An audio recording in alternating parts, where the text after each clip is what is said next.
Marvel has a problem, a too much content problem. And in this video, I'm going to dive into the 4 major reasons why this problem exists, because I also need to know the reasons why the MCU hasn't been good in the past 5 years. A lot of people assume the reason why Marvel movies haven't been good for so long is because we simply outgrew them. We tell ourselves, maybe I was just a kid, maybe the MCU wasn't that amazing, and the reason why I have so much nostalgic memories about it is because I was watching it when I was young. Well, I'm here to tell you no, it's not because you were a kid. It's not because you were young when Iron Man came out in 2008. Growing up and adulting didn't change your movie criticism skills. If you go back and watch Captain America the First Avenger, a movie about how a man's greatest strength isn't his superhuman strength but instead his moral convictions, it's still a good movie. When you go back and watch Iron Man 2, a movie about a man so obsessed with his father's legacy that he neglects building his own, it's still a good movie. When you go back and watch Guardians of the Galaxy, a movie about a group of strangers who find each other after all losing people that they love, but later realize that new families can be built by not giving up on love and trust, it's still a good movie. I could give you more examples about MCU movies that had substances in their themes, and this is why we remember these films till today. They were crafted with detail and attention. Now compare that to now. Let me ask you a question.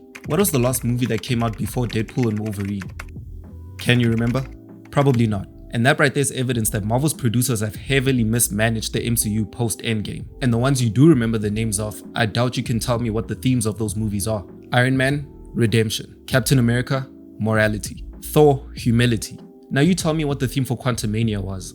Exactly. But saying the MCU is making too many films is not descriptive enough. It's too vague. No, in this video we're going to be looking at the 4 biggest ways the MCU failed to live up to the first 3 phases, and the behind the scenes decisions that led up to Marvel movies being the way we know them today. Starting with number 1. Oversaturating the market. After Tony sacrificed himself and the main villain of the first 3 phases, Thanos, was finally defeated, the MCU came to a perfect conclusion. All the main hero story arcs were fulfilled. Tony sacrificed himself to save everyone, as was foreshadowed in the first Avengers movie. Steve finally returned to his timeline and got that dance he waited 90 years for. Thor displayed the characteristics of a true king by saving both his first home, Asgard, and gave it a new home in Norway, and saved his second home, Earth, from Thanos. Black Widow sacrificed herself to save her family, the Avengers, and Hawkeye got his family back and was in a place where he could retire and live happily with them. A neat little bow was tied around the MCU and we could all say goodbye. Problem is, we didn't want to say goodbye. The fans were hungry for more, and that's myself included. I was a part of the problem. Not only was the market hungry for more, but studios saw us wanting more. In other words, they saw the opportunity to make more dollar bills.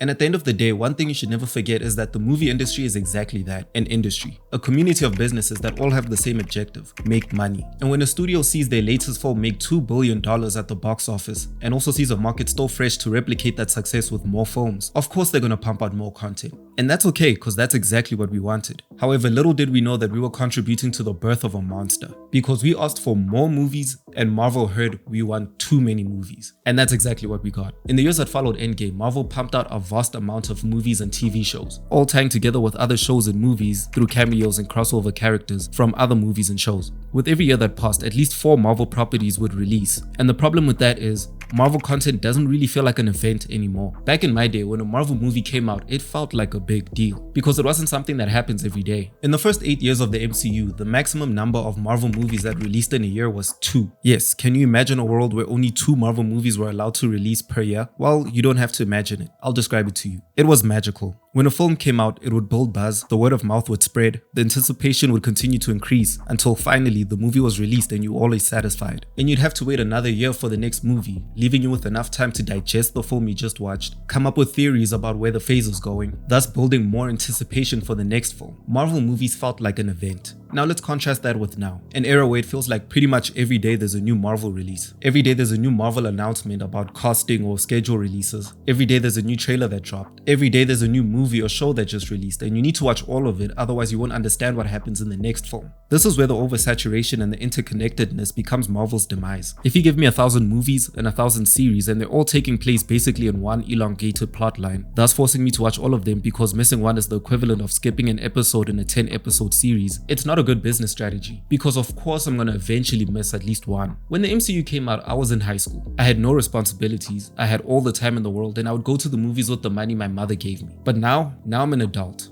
I have a job now, so that definitely limits my time. Plus, this new streaming era gives us countless series and movies to watch per year, with many of them labeled as must-watch releases. And then on top of that, cinema ticket prices have also skyrocketed. And now that I'm paying with my own money, no, I'm not doing that. We simply can't keep up anymore. And even if you do keep up, watching Marvel content kind of feels like a chore nowadays. Many times I found myself watching Marvel content and I feel like I'm watching this content just to keep up, not really because I'm enjoying this content anymore. Gone are the days where you could digest the movie you just watched and miss those characters just enough to make seeing them again a big deal. Now, by the time you walk out the theater, Disney Plus just released What If Season 4, and you need to watch it because one of the characters is going to play a big role in Avengers 7. I'm just one man, and clearly Marvel executives didn't take that into account when they decided on this business strategy. And this leads us to our next problem with the MCU: over convolution. Marvel releasing a million forms of content every year isn't just bad because we have too much to watch. I don't know if you guys have noticed, but the dialogue in MCU movies just doesn't feel as good as they used to be. You see, Marvel executives know that people might miss a film or two, and their ways of getting around this is by incorporating scenes in their movies solely dedicated to exposition. There's been moments where I sit in a theater and a character will ramble for 2 or 5 minutes, basically recapping the events of the previous film or series. And this bothers me because I'm one of the few people who actually put the effort in watching every new release. I get that the average moviegoer probably won't watch all MCU releases, but now it's working to my disadvantage, because the guy who missed WandaVision does need a recap to understand the events of Doctor Strange 2, but 2 minutes of dialogue isn't enough to properly understand why Wanda is evil now. So there's a chance he's probably still gonna get a bit confused. And then there's me,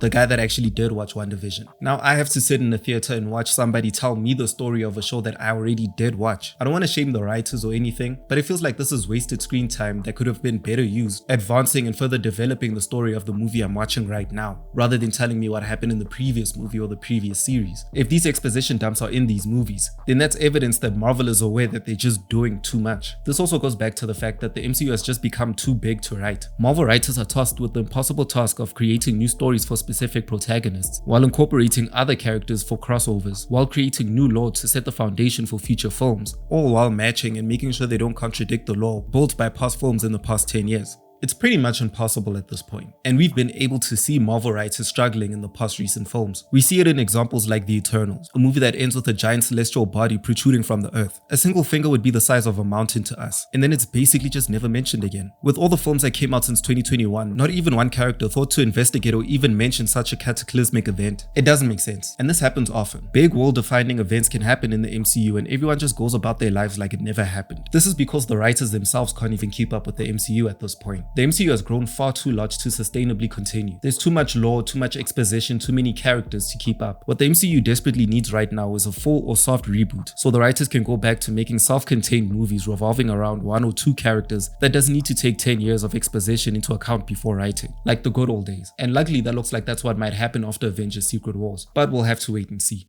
Number 3. The multiverse problem. I feel like Marvel got too excited when they decided the next thing they were going to do after the Infinity Stones was the multiverse. You see, the Infinity Stone saga worked so well because Marvel took their time introducing the stones to us. The pacing wasn't too slow and it wasn't too fast, it was just perfect. The first Infinity Stone we saw was the Tesseract in Captain America: The First Avenger. At the time, unless you were a comic book reader, you didn't really know what it was, nor that it was an important piece in a bigger puzzle. But we were still curious, so the suspense was building. And gradually we were introduced to more Infinity Stones. The Reality Stone in Thor: The Dark World, the Power Stone in Guardians of the Galaxy, the Time Stone in Doctor Strange, and so on. Even though we knew it was all leading up to Thanos after his 2012 Avengers cameo, the weight was still unbearable, and unbearable in a good way. We couldn't wait to see the payoff, and then finally Thanos put all of them in his gauntlet and we lost our marbles. It was more than worth the wait, and I don't think we're gonna get that sensation in the multiverse saga because of how misused the multiverse concept was from the beginning. The key ingredient in the Infinity Stone success was plant and receive. Give us pieces, make us wonder, and then give us the conclusion. The multiverse didn't slap the same because it feels like we're already receiving when there was barely any planting. Instead of developing Easter egg details about the multiverse through multiple films and making us wonder what it's going to be like to see the multiverse at its full potential, they just gave us all of it at once. The multiverse was introduced in Avengers Endgame 2019, and then 2 years later in No Way Home, we're pretty much already seeing the multiverse at its full potential. And by the way, this is coming from somebody who did love No Way Home. But my point is that there was very little building. How was Secret War supposed to hit us the same way Endgame did when we've already been treated to some of the most epic multiverse crossovers imaginable? The X-Men are back, Wolverine is alive again, Mr. Fantastic, the Spider-Man.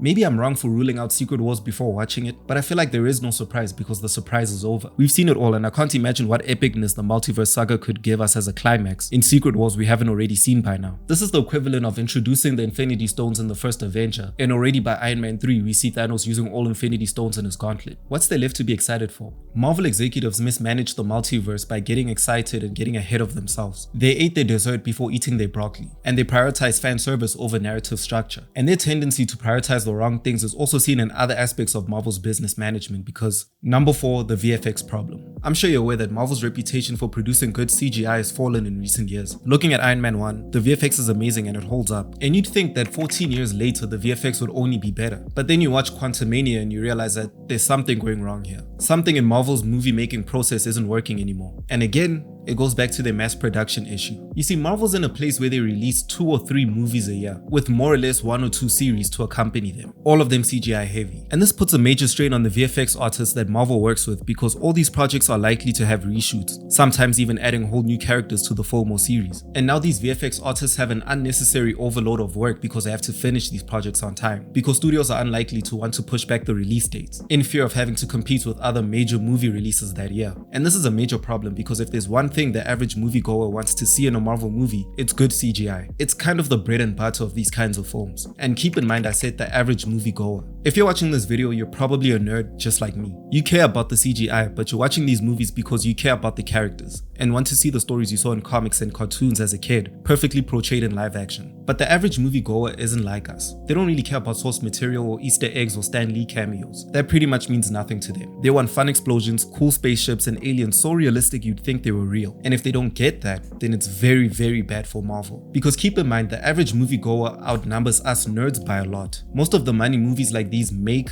comes from them, not us. When Endgame made $2 billion at the box office, most of that money didn't come from us. We're a very small community compared to the rest of society. Most of that money came from people who don't really know the source material, but they wanted a fun movie to watch with their friends and families. Your cousins, your uncles, your girlfriend's parents, that guy across the street. So when they don't get the great CGI anymore, I could really see Marvel going under. Yes, it's really that bad. And I'm not even going to mention the morality of how VFX workers are being treated. I'm pretty sure you've seen hundreds of videos covering their strike last year. James Gunn, who's now the Kevin Feige of the DCU, not to be mistaken with the DCEU, that's Zack Snyder's one. But James Gunn said in an interview that it's going to be a deliberate decision to shoot his movies a year earlier than usual, so that he can have a whole year solely focused on post-production. And it's things like this that really give me hope for James Gunn's DC universe. I feel like simply scaling down the number of projects Marvel releases every year can pretty much solve all their problems. It gives VFX artists time to actually work on the projects and actually treat them like human beings. It lets people digest the movies they just watched and build anticipation for the next film. It gives us time to watch all these releases at a normal pace, so we don't have to binge watch series and movies a week before the next one comes out and still find ourselves watching recap videos on YouTube because there's just too much happening for us to remember everything. Marvel is in a bad place because they're doing too much and they're not doing any of it well. However, there is hope. Kevin Feige did release a statement saying that Marvel is aware of the issue and is going to scale back their content, adapting more of a quality over quantity approach. And so far he seems to be keeping to his word, because this year there was only 1 film and 4 series released, which is still kind of a lot, but it's better compared to a year like 2021, where 3 films and 5 series were released in 1 year. So for me, I feel like the damage might already be done. The multiverse is screwed and I don't really see how they can fix it. But at the same time, if Marvel Studios CEO can come out and publicly acknowledge the problem and say that he's going to go forward trying to fix it, then there's hope for future Marvel movies. But I guess we'll just have to wait and see. With 1,000 subscribers, I'm trying to reach 2,000 subscribers, so if you really like this video and you watched this far, please hit the like button and hit the subscribe button. I have more content like this coming. And tell me what you think. Is it really too late for Marvel to get back on track? Do you think superhero fatigue is a thing? And if that's the case, how come shows like The Boys and Invincible are still seeing success? Let me know in the comment section down below, and thanks for watching.